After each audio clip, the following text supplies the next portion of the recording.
تغنى بالقرآن وحي السماء الرباني.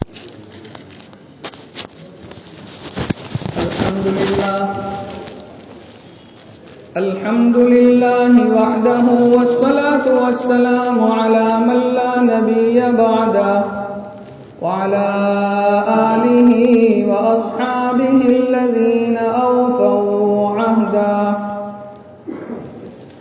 أما بعد فأعوذ بالله من الشيطان الرجيم. بسم الله الرحمن الرحيم.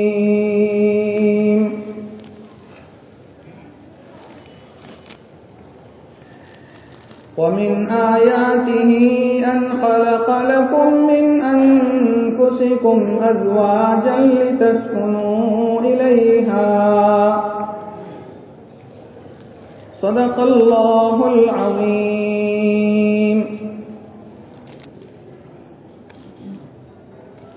بزرگوں اور بھائیوں، نکاح کے موقع پر ہر آدمی کو جلدی ہوتی ہے، اس لیے بہت لمبی بات نہ کرتے ہوئے مختصراً دو چار باتیں گوش گزار کروں گا. نکاح ایک عظیم سنت ہے اور عبادت بھی ہے. تمام نبیوں کی یہ سنت رہی ہے.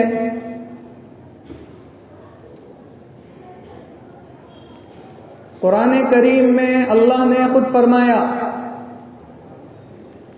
وَلَقَدْ أَرْسَلْنَا رُسُلًا مِّن قَبْلِكَ وَجَعَلْنَا لَهُمْ أَزْوَاجًا وَذُرِّيَّةً. تم سے پہلے جتنے بھی نبی اور رسول آئے ان سب نے نکاح کیے، ان کی بیویاں تھیں اور ان کی اولاد بھی تھی.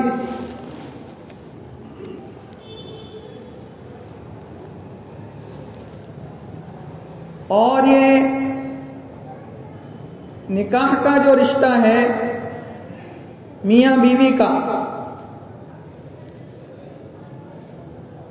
یہ بنیاد ہے معاشرے کی.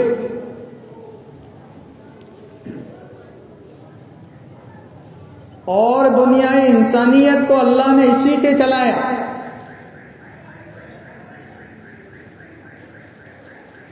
اور یہ شروع بھی دنیا کو اللہ نے اس سے کیا، اس رشتے سے، اور یہ اب ہمیشہ رہے گا، ختم بھی نہیں ہوگا. حضرت آدم علیہ السلام کو اللہ نے مٹی سے بنایا اور جنت میں رکھا.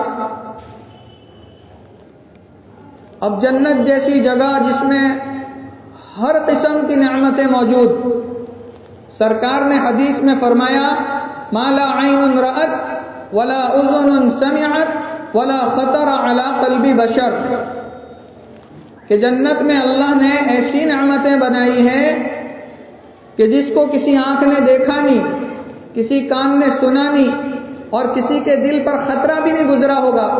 ایسی نعمتیں اللہ نے بنا کے رکھی ہے.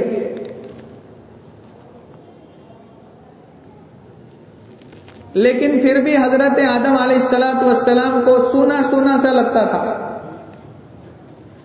آدمی بہت بہترین بنگلہ بناوے، فرنیچر، یہ وہ سجاوٹ سب اس کے اندر لا کے رکھے، لیکن گھر کے اندر اس گھر کو چلانے والی ملکہ نہ ہو تو وہ گھر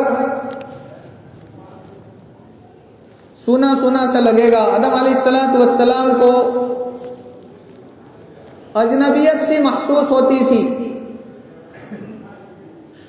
تو حق تعالی شانہ نے اپنے فضل و کرم سے، حالانکہ وہاں عورت کو جو مقام اسلام نے دیا ہے، دنیا آج شور مچاتی ہے کہ ان کو پردے کے اندر، برقعے کے اندر لا دیا، قید کر دیا، یہ کر دیا، وہ کر دیا.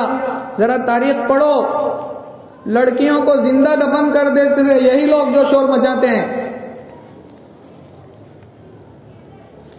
لڑکی پیدا ہوتی تھی اپنی ناک کا سوال بنا لیتے تھے.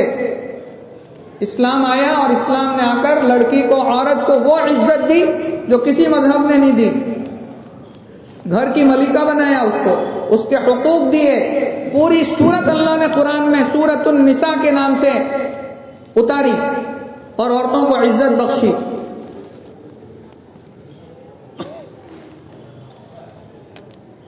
حالانکہ وہاں تو فرشتے تھے، بے پردگی کا کوئی سوال پیدا نہیں ہوتا تھا، لیکن پھر بھی حالانکہ، اور فرشتوں کے اندر تو کوئی شہوت تھی نہیں،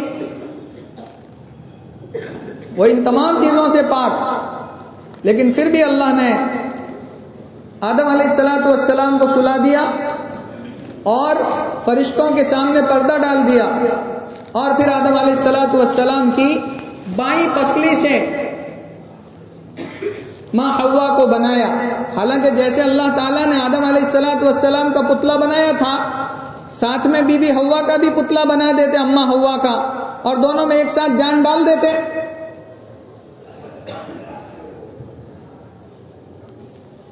لیکن آدم علیہ السلام کو بھی سلا دیا اور پھر مائیں پسلی سے اللہ تعالیٰ نے حضرت حوا کو تیار کیا. ایک خوبصورت نوجوان. اسی لیے علماء نے لکھا ہے کہ مردوں کے اندر سب سے زیادہ خوبصورت اللہ نے حضرت یوسف علیہ السلام کو بنایا تھا، اور عورتوں کے اندر سب سے زیادہ حسین دادی حوا تھی. آدم علیہ السلام کی آنکھ کھلی، دیکھا کہ ایک عورت بیٹھی ہوئی ہے، حسین و جمیل، حسن کی پری. پوچھنے لگے کہ یہ کون ہے؟ اللہ نے جواب دیا، تمہاری سکون کا، تمہارے اطمینان کا سامان ہم نے بنایا. قرآن کی آیت جو میں نے تلاوت کی، اللہ اس میں بھی فرماتے ہیں وَمِنْ آيَاتِهِ أَنْ خَلَقَكُمْ مِنْ أَنفُسِكُمْ أَزْوَاجًا لِتَسْكُنُوا إِلَيْهَا. ہماری نشانیوں میں سے ایک بڑی نشانی ہے، اللہ فرماتے ہیں کہ ہم نے تمہارے اندر سے ہی ایک عورتوں کو بنایا. اور عورتوں کو کیوں بنایا؟ تاکہ اس سے تم سکون حاصل کرو. اور اس کے دل میں اور تمہارے دل میں ہم نے ہی محبت ڈالی. ایک لڑکا کہاں کا رہنے والا، لڑکی کہاں کی رہنے والی، دونوں کے درمیان محبت کون ڈالتا ہے؟ اللہ ڈالتے ہیں. تو یہ گاڑی پھر آگے تک چلتی ہے. لِتَسْكُنُوا إِلَيْهَا، تاکہ تم اس سے سکون حاصل کرو. وَجَعَلَ بَيْنَكُمْ مَوَدَّةً وَرَحْمَةً. کہا یہ تمہارے لیے ہم نے بنائی ہے. حوا ہاتھ لگانا چاہا تو کہا رک جاؤ، ابھی حلال نہیں ہے. کتنا پاکیزہ طریقہ دیا اسلام نے. کسی عورت کے ساتھ آپ بغیر نکاح کے ہاتھ لگاؤ، اس کو دیکھو، دیکھنا جائز نہیں، ہاتھ لگانا جائز نہیں. اگر کچھ غلط کیا تو وہ غلط کام پوری دنیا کے سامنے سمجھا جائے گا. لیکن لڑکا اور لڑکی اپنی خوشی سے، دونوں خاندان والے اپنی خوشی سے نکاح پڑھا کر، اللہ کے نام کے ساتھ دونوں کو جوڑ کر اگر سامنے رکھے دنیا والوں کے، تو سارے لوگ خوشیاں منائیں گے اور خوشی خوشی ولیمے کی دعوت کھائیں گے اور مبارکباد پیش کریں گے.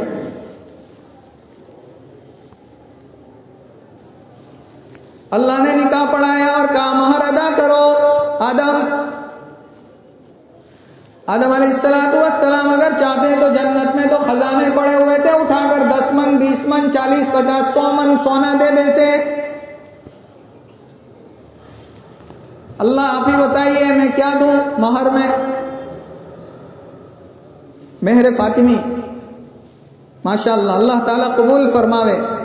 1,11,000 سے زیادہ قیمت بنتی ہے. یہ عورت کی ویلیو بتا رہے ہیں. ایک لڑکی کی معاشرے میں کیا ویلیو ہے؟ وہ 786 والا زمانہ اب گیا. دوسرے سب خرچے کریں گے شادیوں میں، اور جب یہ دینے کی بات آئے گی تب پیچھے ہٹ کریں گے. اصل تو یہ ہے لڑکی کا حق دو. حقوق بیان کیے، دونوں جانب کے حق اسلام نے بیان کیے. مرد کا عورت کے اوپر، عورت کا مرد کے اوپر. دین نام ہی ہے حقوق کا اور حدود کا کہ ایک دوسرے کے حق ادا کریں اور جو حد بتائی اس حد بندی کے اندر رہیں. کوئی بھی چیز حد سے آگے بڑھے گی تو وہ پھر بھائی چائے بن رہی ہے تو شکر ڈالنے کی ایک لمٹ ہے. کوئی آدمی یوں سوچے کہ شکر ڈالنے سے میٹھی ہوتی ہے, پورا ڈبہ خالی کر دیں تو وہ چائے بنے گی, کیا بنے گا؟ لمٹ میں شکر اچھی لگتی ہے.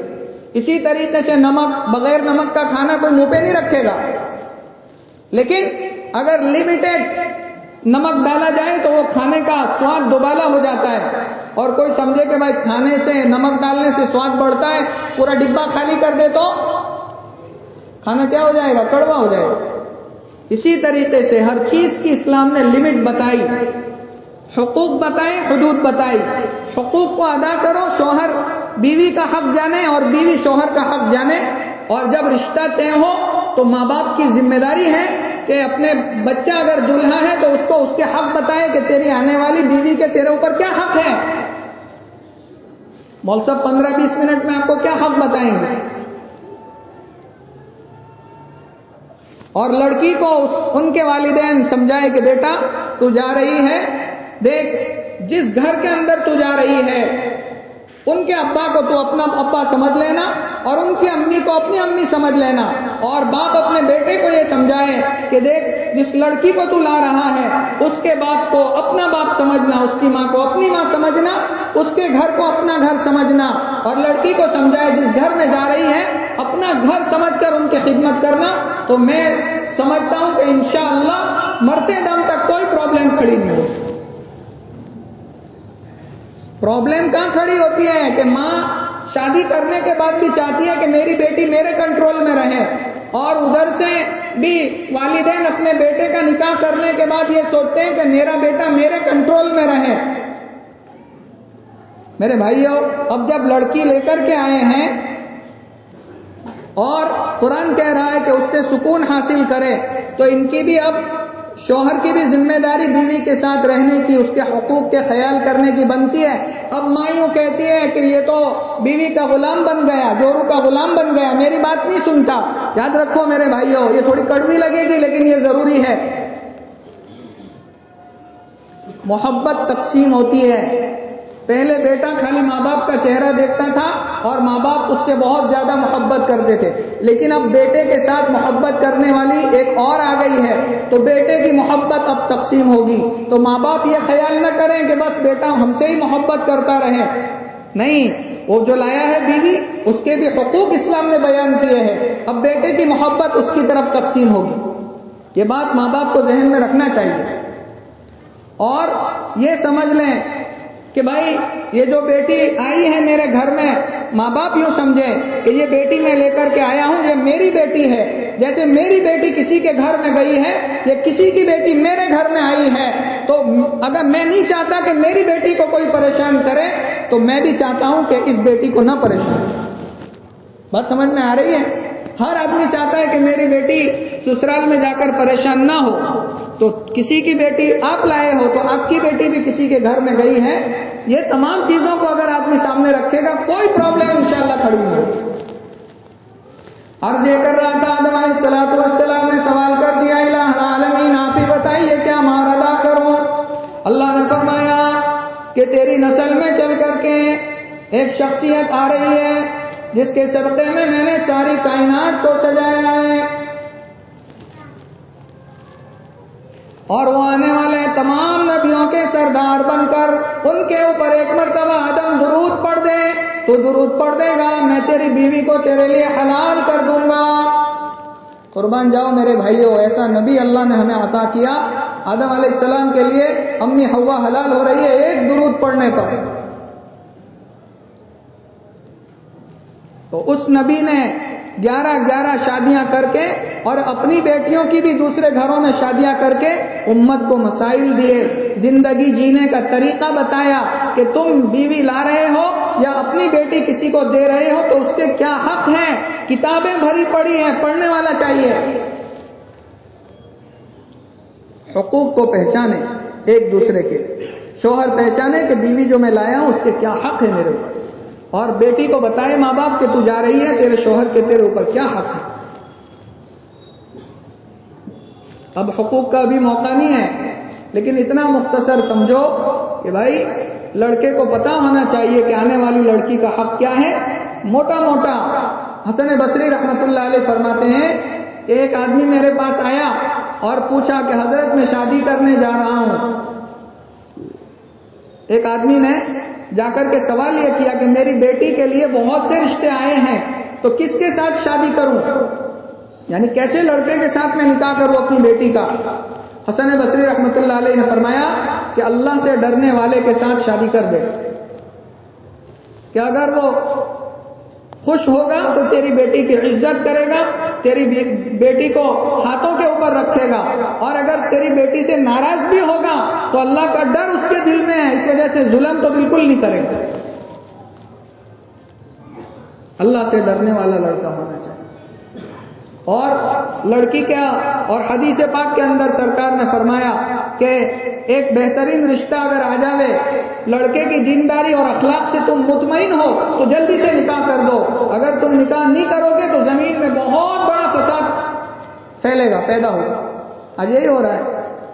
حضرت شاہ عطا اللہ بخاری رحمت اللہ علیہ،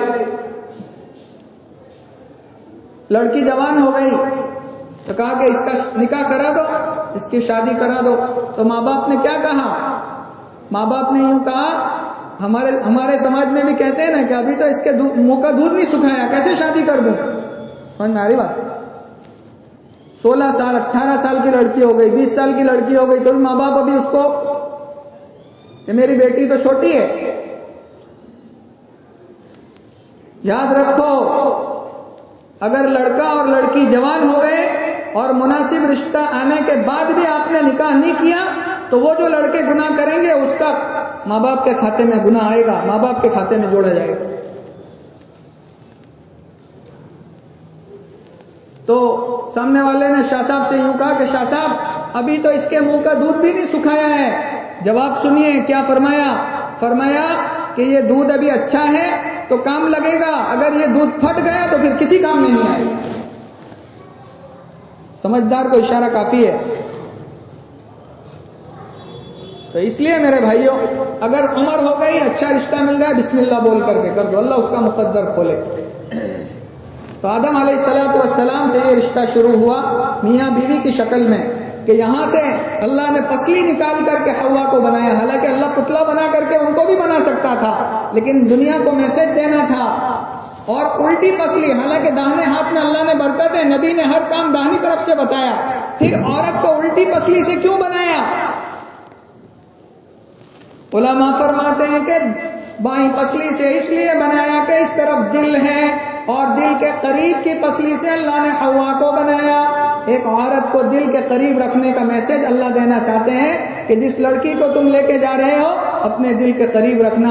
کسی بھی شکل میں اگر عورت ہے، ماں کی شکل میں، بیٹی کی شکل میں، بہن کی شکل میں، بیوی کی شکل میں، اس کی جگہ کہاں ہونا چاہیے؟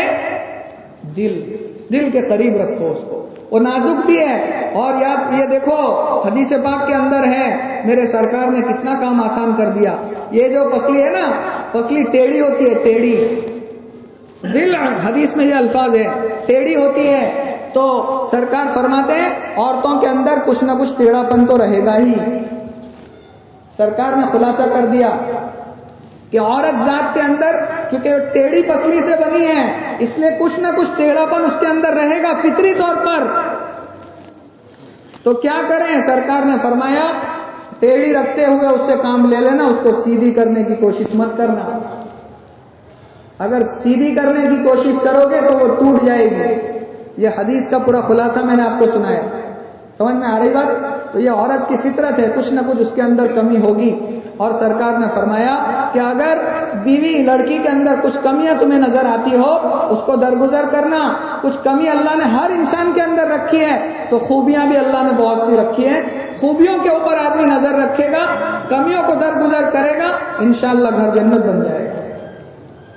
ہاں تو آپ سب کو بھی جلدی ہوگی اور مجھے بھی اتنا لمبا وقت نہیں لینا ہے، لیکن خلاصہ پوری بات کا یہ ہے میرے بھائیوں کہ یہ رشتہ وہاں سے شروع ہوتا ہے جنت سے، میاں بیوی کی شکل میں، اور مرنے کے بعد بھی اللہ ہم سب کو جنت میں پہنچائے۔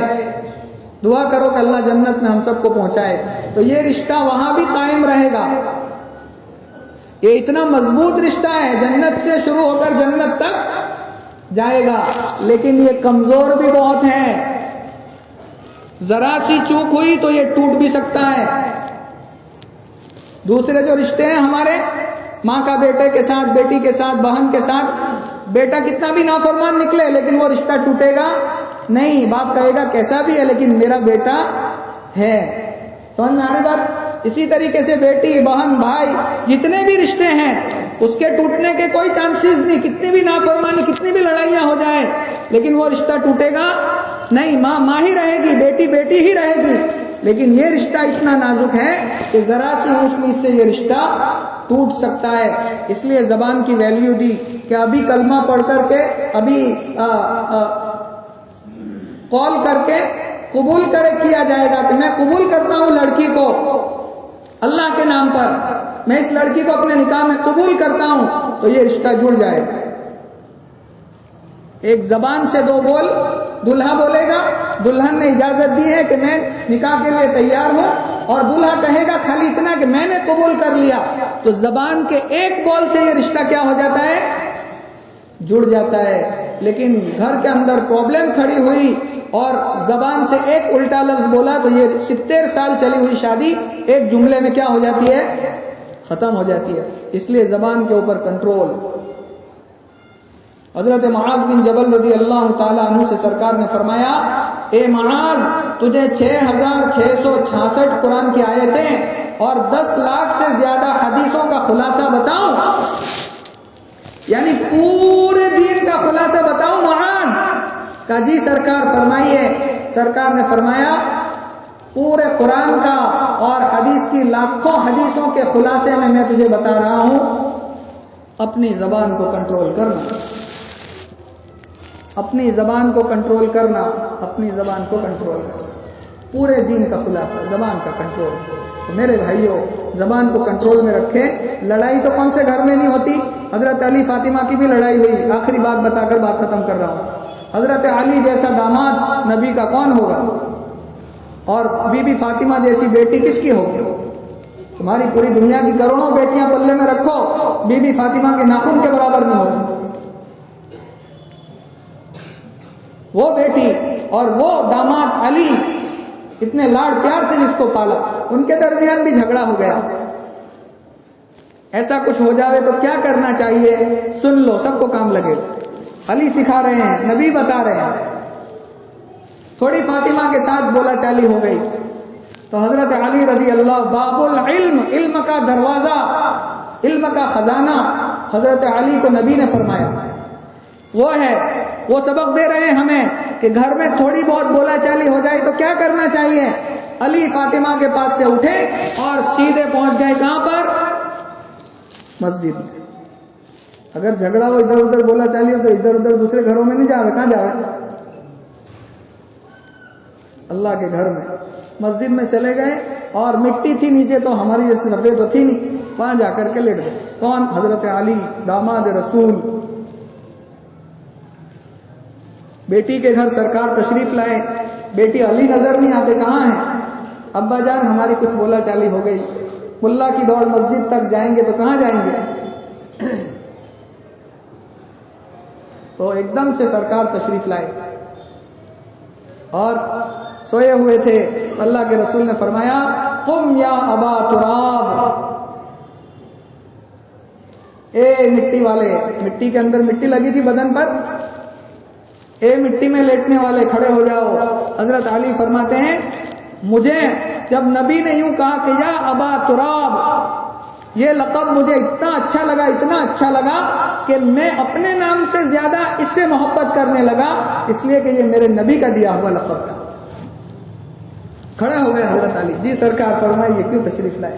بیٹی فاطمہ کو بلایا اور یوں نہیں پوچھا، باپ جاتا ہے تو بیٹی کو پوچھتا ہے، ہاں بیٹی تمہیں ہوں تکلیف سے بتاؤ، یہ لڑائی شروع ہوتی۔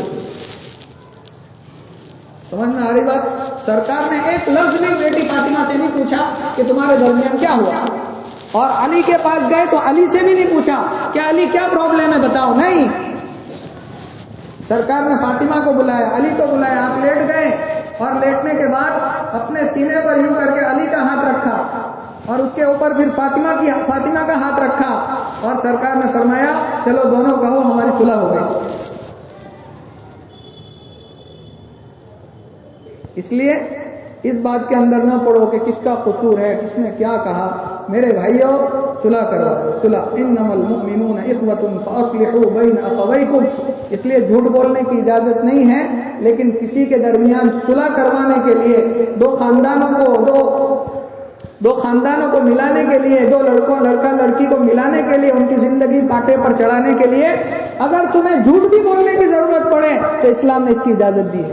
صلح کرنے کے لیے اگر جھوٹ بولنا پڑے تو شریعت نے اس کی اجازت دی ہے. حالانکہ جھوٹ بولنا بہت بڑا گناہ ہے. 1 میل تک فرشتہ دور چلا جاتا ہے جب آدمی جھوٹ بولتا ہے. تو یہ اتنا پاکیزہ اور بہترین رشتہ ہے، مضبوط اتنا ہے کہ جنت سے اگر چلاؤ تو یہ جنت تک پہنچے گا، اور کمزور اتنا ہے کہ تھوڑی سی اونچ نیچ میں یہ ٹوٹ بھی سکتا ہے. اس لیے میرے بھائیوں اسلام نے لڑکے کے حقوق لڑکی کے حقوق سب بیان کیے ہیں. اس کو جانو، پڑھو، علماء کے پاس بیٹھو. میں تو کہتا ہوں شادی ہونے سے پہلے ایک عالم کے پاس جا کر کے آدمی اپنے لڑکے کو بھیجے، دلہا کو بھیجے کہ جا اور جا کر مولصب سے سیکھ کر کے کہ تیری بیوی کے تیرے اوپر کیا حق ہے. اور ماں باپ اپنی بچی کو کسی عالمہ کے پاس یا خود کسی سے پوچھ کر کے اپنی بیٹی کو یہ سبق پڑھائے کہ بیٹی تو گھر میں جا رہی ہے سامنے والے کے، تیرے شوہر کے اوپر کیا حق ہے، جا ذرا سیکھ کر کے. تو یہ سکھا کر کے اگر بھیجیں گے اور اس کے اوپر عمل شروع ہوگا تو انشاءاللہ کوئی پرابلم کھڑی نہیں ہوگی. ہونے والے نکاح کو اللہ بے انتہا قبول فرمائے، خوب خیر و برکات سے مالا مال فرمائے. اللہ تعالی ہم تمام کا یہاں جمع ہونا قبول فرمائے، اور اللہ تعالی ہم تمام کی مغفرت کا ذریعہ بنائے. انشاءاللہ اب نکاح ہم پڑھا دیتے ہیں.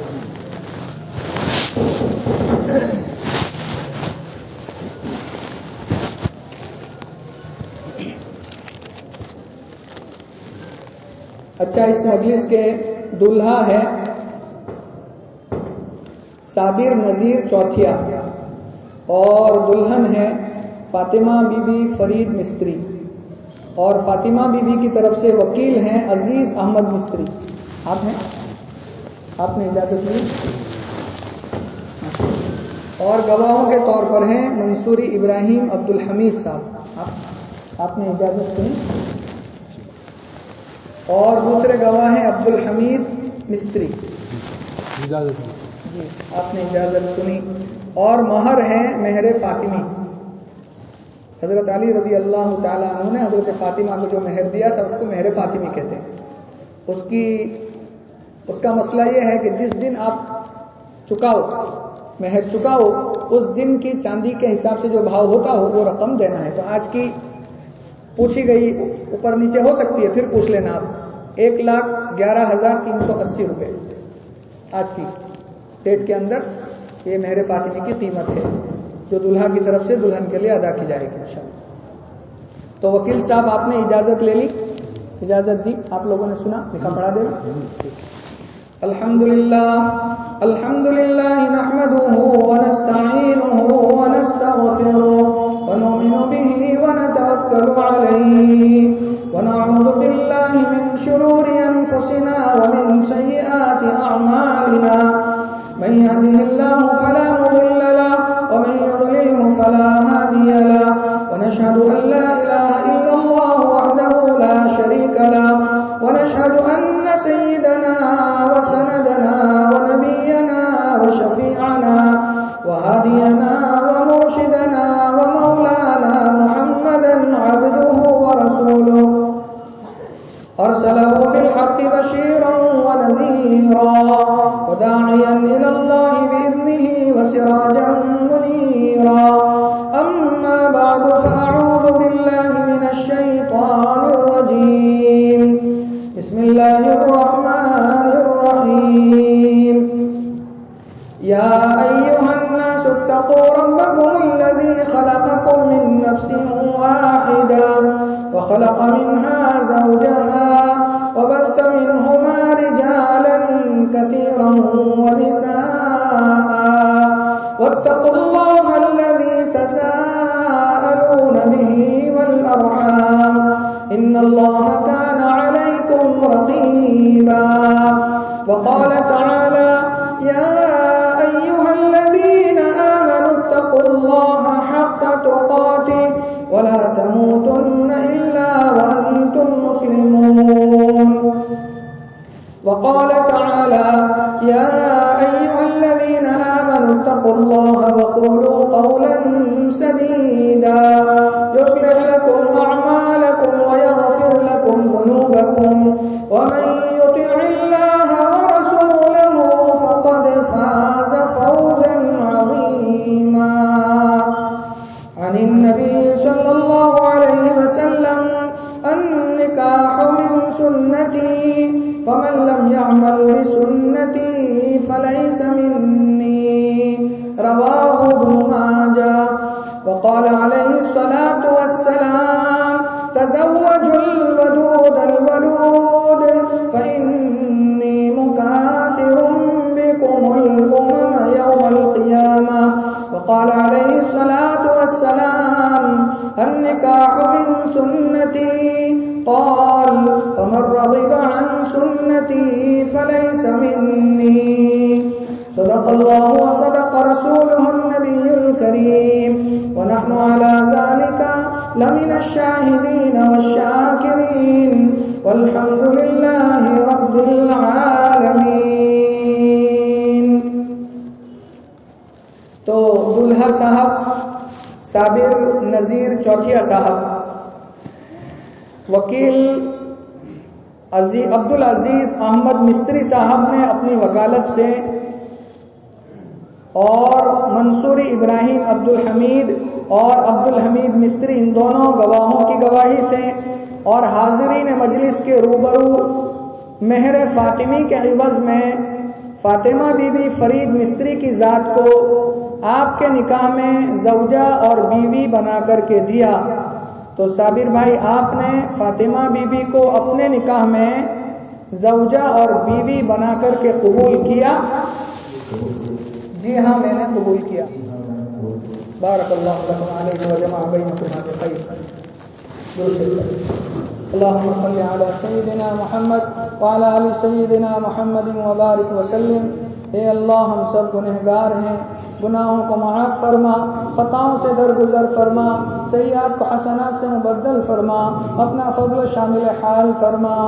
اے اللہ سب کے روزی رزاق میں برکتیں عطا فرما، پریشان حالوں کی پریشانیوں کو ختم فرما، مقروضین کے قرضوں کی ادائیگی کی سبیل پیدا فرما، بیماروں کو شفا عطا فرما. اے اللہ تمام کو ہر قسم کی خوشیوں سے مالا مال فرما. اے اللہ جو نکاح ہوا بے انتہا قبول فرما، خوب خیر و برکات سے مالا مال فرما، یعنی بین میں مودت اور محبت نصیب فرما. اس جوڑے کو ہر قسم کی خوشیوں سے مالا مال فرما. انبیاء کرام علیہم الصلاۃ والسلام اور ان کے ازواج مطہرات اور حضرت علی اور حضرت فاطمہ رضی اللہ تعالی عنہما اور اللہ تیرے نیک بندے اور ان کی بیویاں اور آج تک جتنے تیرے نیک بندے اور ان کی بیویاں گزری ہیں اور ان کے درمیان جتنی محبتیں تو نے رکھی تھی، اللہ اس جوڑے کو بھی ان محبتوں سے مالا مال فرما. اے اللہ ہر قسم کی خوشیوں سے مالا مال فرما، خوب خیر و برکات عطا فرما، نیک صالح اولاد کے وجود میں آنے کا ذریعہ بنا. اے اللہ گھروں کے اندر چین سکون آرام راحت نصیب فرما، ہر قسم کی ناچاکیوں کو ختم فرما، اس جوڑے میں محبت عطا فرما، دونوں خاندان والوں میں محبتیں عطا فرما، دونوں بستی والوں میں محبتیں عطا فرما، پیار محبت کے ساتھ زندگی گزارنے کی توفیق عطا فرما. اے اللہ جن کے نکاح باقی ہیں، بہت سی بیٹیاں گھروں میں بیٹھی ہیں، اپنے خزانہ غیب سے بہترین انتظام فرما، بہترین جوڑے کا انتظام فرما، جوانوں کی بھی جلدی شادی کرنے کی اللہ توفیق عطا فرما، معاشرے کو پاکیزہ بنا دے، اپنی جائز ضرورتوں کو اپنی حلال بیویوں سے پوری کر کے معاشرے کو پاکی کا میسج دینے کی توفیق عطا فرما. جتنے جوان یہاں بیٹھے ہیں ان کی جوانی میں برکت عطا فرما، اور جتنی ہماری بیٹیاں گھروں میں بیٹھی ہیں جلدی سے ان کے نکاح کے انتظام ہو جاوے ایسے فیصلے فرما. ماں باپ کے لیے بہترین انتظام فرما، ماں باپ کو ہدایت عطا فرما، جانبین کے حقوق سمجھ کر سن کر پڑھ کر عمل کرنے کی توفیق عطا فرما، گھروں کے جھگڑوں کو ختم فرما. یا اللہ جن کے نکاح ہو چکے ہیں لیکن ناچاکیاں ہیں، اللہ ان کو ختم فرما دے، ان جوڑوں میں محبتیں عطا فرما۔ بہت سے لوگوں کے نکاحوں کو کئی سال ہو گئے لیکن اولاد نہیں ہے، تیرے خزانے سے اولاد ملتی ہے، اللہ ان کو بہترین نیک صالح اولاد عطا فرما۔ اور یا اللہ جن کی اولادیں ہیں لیکن نافرمان ہیں، اللہ ان کی اولاد کو فرما بردار بنا دے۔ اے اللہ ہماری اولاد کو ہماری آنکھوں کی ٹھنڈک بنا دے، اور یا اللہ ماں باپ کے حقوق سوچ سمجھ کر پڑھ کر ماں باپ کے حقوق ادا کرنے کی توفیق عطا فرما۔ زوجین کو خوب برکتیں عطا فرما۔ اس مجلس میں یا اللہ اس جوڑے کو ہم مبارکباد پیش کرتے ہیں، خوب خیر و برکات سے نواز دے، مالا مال فرما، ہر قسم کی ناچاکیوں سے، انتشار سے، خلفشار سے مکمل حفاظت فرما، اور یا اللہ خوب برکات سے مالا مال فرما۔ اس مجلس میں جتنے لوگوں نے ہاتھ اٹھائے ہیں اللہ سب کی جھولیاں بھر دے، کسی کو بھی محروم نہ فرما۔ ہماری دعائیں محض اپنے فضل و کرم حبیب پاک صلی اللہ علیہ وسلم کے صدقے میں قبول و منظور فرما، آمین یا رب العالمین برحمتک یا ارحم الراحمین۔